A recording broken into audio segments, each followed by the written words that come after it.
Baik, bismillahirrahmanirrahim. Assalamualaikum warahmatullahi wabarakatuh. Perkenalkan, nama saya Anjuriati dari Program Studi Pendidikan Bahasa dan Sastra Indonesia. Baik, bismillahirrahmanirrahim. Assalamualaikum warahmatullahi wabarakatuh. Perkenalkan, nama saya Anjuriati dari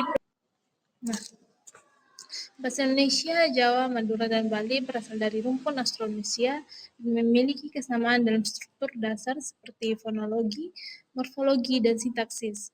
Namun, masing-masing berkembang dengan ciri khas tersendiri. Bahasa Jawa dan Bali memiliki sistem tingkat tutur yang kompleks. Madura memiliki fonologi unik seperti glotalisasi.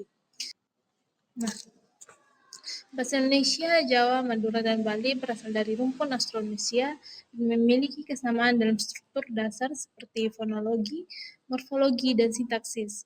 Namun, masing-masing berkembang dengan ciri khas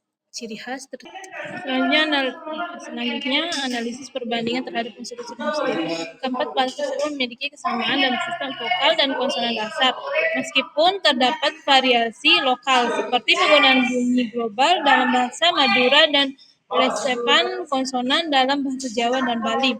Misalnya kata rumah dalam bahasa Indonesia berubah menjadi rumah, dalam bahasa Jawa rumah, dalam bahasa selanjutnya analisis perbandingan terhadap unsur-unsur linguistik. Keempat bahasa tersebut memiliki kesamaan dalam sistem vokal dan konsonan dasar, meskipun kemudian migrasi bahasa dan penyebaran bahasa-bahasa tersebut. Gelombang migrasi pertama diperkirakan berasal dari tanah asal di kawasan daratan Asia Tenggara. Migrasi ini bergerak menuju ke selatan, kemudian berbelok ke arah timur. Kemudian migrasi bahasa dan penyebaran bahasa-bahasa tersebut. Gelombang migrasi pertama diperkirakan berasal dari tanah asal di kawasan daratan Asia.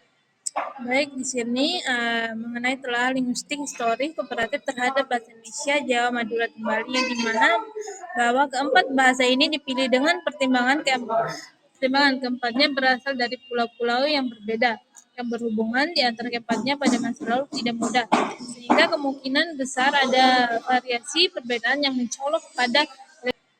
Baik, di sini mengenai telah linguistik histori komparatif terhadap bahasa Indonesia, Jawa, Madura, dan Bali, yang dimana bahwa keempat bahasa ini dipilih dengan pertimbangan keempatnya berasal dari pulau-pulau yang. Kemudian di sini ada pengertian dari linguistik histori komparatif, yang merupakan studi tentang perubahan bahasa dari waktu ke waktu. Ilmu ini menganalisis bagaimana bahasa berubah, apa penyebabnya, dan bagaimana bentuk asal kata bisa dikonstruksi. Proses konstruksi melibatkan unsur seperti alomorf, netralisasi.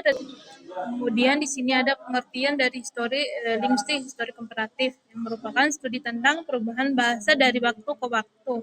Ilmu ini menganalisis bagaimana bahasa berubah, apa penyebabnya, dan bagaimana bentuk asal kata bisa dikonstruksi. Proses konstruksi melibatkan unsur seperti alomorf, netralisasi. Baik, di sini ada perkembangan bahasa ke bahasa-bahasa kerabat yang ada sekarang tidak terjadi secara sekaligus atau serta-merta dari bahasa proto. Proses ini berlangsung secara bertahap melalui perubahan fonologis, morfologis. Baik, di sini ada perkembangan bahasa ke bahasa-bahasa kerabat yang ada sekarang tidak terjadi secara sekaligus atau serta-merta dari bahasa proto. Proses ini berlangsung secara bertahap melalui perubahan fonologis, morfologis. Baik, mungkin itu saja yang dapat saya presentasikan. Lebih dan kurangnya saya mohon maaf. Wabillahi taufiq wal hidayah. Wassalamualaikum warahmatullahi wabarakatuh. Baik, mungkin itu saja yang dapat